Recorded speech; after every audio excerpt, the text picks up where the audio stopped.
नमस्कार, जय हिंद दोस्तों। आज हम लोग इन 3 टॉपिक्स के बारे में डिस्कस करेंगे। पहला हमारा डॉलर की तुलना में क्यों गिर रहा है भारतीय रुपया, और दूसरा है रुपए के गिरने से क्या इफेक्ट पड़ेगा इस चीज पे, और तीसरा है कि किसी देश की करेंसी की वैल्यू फिक्स कैसे होती है और उसको कौन करता है। ठीक है, तो सबसे पहले हम यही देखते हैं कि डॉलर के कंपेरिजन में इंडियन करेंसी जो रुपया है वो गिर क्यों रहा है। चलिए देखते हैं। तो देखिए, हमें पता है कि हम या दुनिया के लगभग 80% देश जो भी बिजनेस करते हैं वो डॉलर में करते हैं। किस करेंसी में करते हैं? डॉलर में। ठीक है, अब चूंकि डॉलर में ही वो बिजनेस करते हैं, आपको पता है कि इकोनॉमी में 2 टर्म्स मैंने अपने पिछले वीडियो में बताए थे, एक था डिमांड और दूसरा था सप्लाई। ठीक है, तो हमें पता है। देखिए, अब आप ये सोच रहे होंगे कि हमारे पास तो करेंसी में रुपया है, फिर ये डॉलर कहां से आया। देखिए, मैं उसको बताता हूं डॉलर कहां से आया। तो इंटरनेशनल ट्रेड को इजी करने के लिए एक संगठन है विदेशी मुद्रा विनिमय बाजार, यानी फॉरेन करेंसी एक्सचेंज मार्केट। ये क्या करता है कि जब हम किसी चीज को बाहर से मंगाते हैं तो यहां से जाके हम अपनी करेंसी रुपए के बदले में डॉलर को एक्सचेंज कर लेते हैं। अब देखिए, हमें यहां से डॉलर मिलता है और हमने पढ़ा था कि डिमांड और सप्लाई। अब देखिए, हमें भी डॉलर चाहिए, हमारे पड़ोसियों को भी डॉलर चाहिए। दुनिया के 80% देशों को व्यापार करने के लिए क्या चाहिए? डॉलर चाहिए।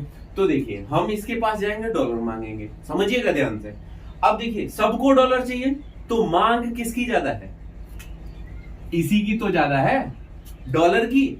अब देखिए, डॉलर की जब मांग ज्यादा है तो हमें पता है कि जिस चीज की डिमांड इंक्रीज करती है उसकी वैल्यू अपने आप आसमान को छूने लगती है। सीधी सी बात है। देखिए, जो डॉलर है ना, वो सिर्फ इंडियन करेंसी रुपया के ही कंपैरिजन में नहीं बढ़ रहा है। दुनिया की सारी करेंसी, सबसे ज्यादा अगर किसी में ड्रॉप आउट आया है तो वो आया है यूरो में। जो फ्रांस का यूरो है ना, ये तो इसकी तो हालत खराब हो रखी है। ये 26% तक डॉलर के मुकाबले कमजोर हो गया है। 26%, 26%। ब्रिटिश पाउंड 16% कमजोर हुआ है। हमारा रुपया तो सिर्फ 6% कमजोर हुआ है। अब इसमें समझने वाली बात यह है कि ठीक है, आपने कहा कि डॉलर के मुकाबले ये क्या हो रहा है, और देखिए इफेक्ट क्या क्या पड़ा है, और इसके कई सारे रीजन है। पहला रीजन, एक तो कच्चा तेल बढ़ रहा है। दूसरा, जो विदेशी निवेशक हमारे यहाँ है वो अपना पैसा निकाल रहे हैं। अब देखिए, अब आप सोच रहे होंगे, अच्छा कच्चा तेल बढ़ रहा है तो इससे रुपए की कीमत पे क्यों फर्क पड़ रहा है। अच्छा, एक बात बताइए, हम अपना 80% तेल जो है वो कहां से मंगाते हैं? बाहर से ही मंगाते हैं ना, हमारे पास खुद का कहां है। तो 80% तेल को मंगाने के लिए आपको क्या चाहिए? डॉलर चाहिए। ठीक है, डॉलर चाहिए तो डॉलर के लिए आप कहां जाएंगे? मार्केट में जाएंगे। यानी डॉलर की डिमांड बढ़ी ना। अब जब डॉलर की डिमांड बढ़ी, अब देखिए समझिए, पहले जब कच्चा तेल महंगा होगा तो हमें और ज्यादा डॉलर चाहिए, यानी हमें डॉलर की और ज्यादा डिमांड हो रही खरीदने के लिए। अब जब और डॉलर चाहिए तो इसकी डिमांड और इंक्रीज कर गई, और हमें पता है कि जब डिमांड इंक्रीज करती है तो उस चीज की वैल्यू बढ़ती है। जैसे मान लीजिए, सेब है 4, आप अमरूद खरीदने गए, मार्केट में अमरूद 10 है और मांगने वाले 10,000 है, तो फिर क्या होगा? वो अमरूद जो है मनमाने दाम पे बेचा जाएगा। सेम चीज ये बाजार किसी भी करेंसी की वैल्यू को निर्धारित करता है। अब हमें डॉलर चाहिए, ये चीज समझ में आई। दूसरी चीज, जब रूस यूक्रेन का युद्ध हुआ तो पूरा दुनिया का पूरा सिस्टम और आयात निर्यात है पूरी तरह से प्रभावित हो गया। जो भी निवेशक थे उनको डर बैठ गया कि यार अब क्या होगा। उन्होंने अपना पैसा खींचना शुरू कर दिया। और भारत में भी जो इन्वेस्टर थे, जैसे अमेरिकन इन्वेस्टर थे, उन्होंने भी अपना पैसा क्या किया? बाहर खींचना शुरू कर दिया। अब समझिए, जब अमेरिकन इन्वेस्टर्स ने अपना पैसा वापस वो अमेरिका में ले गए, फिर मैंने पिछले वीडियो में आपको बताया था कि जब लोगों के पास पैसा ज्यादा होगा, जब पैसे ज्यादा होंगे उनके पास, तो अपने आप क्या होता है? पैसे ज्यादा है वो खर्च ज्यादा करेंगे, और जब खर्च ज्यादा करेंगे तो महंगाई बढ़ेगी।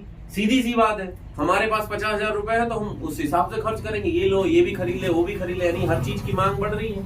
और जब मांग बढ़ेगी तो अपने आप क्या होगा?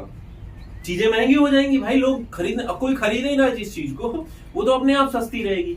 तो वही हाल यहाँ पे हुआ। अमेरिका में इन्वेस्टर्स ने पैसा खींचा तो अमेरिका के पास फिर से पैसा आ गया, बहुत ज्यादा आ गया।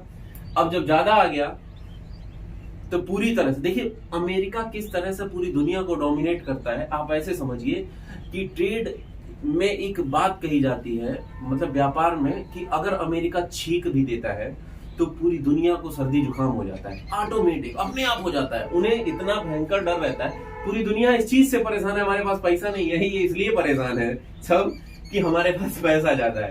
इतनी, अब देखिए ये क्या हुआ, जब पैसा अमेरिका के पास पहुंचा, अमेरिका के पास उनकी करेंसी पहुंची, इन्वेस्टर्स वहां के पैसा निकाल ले गए।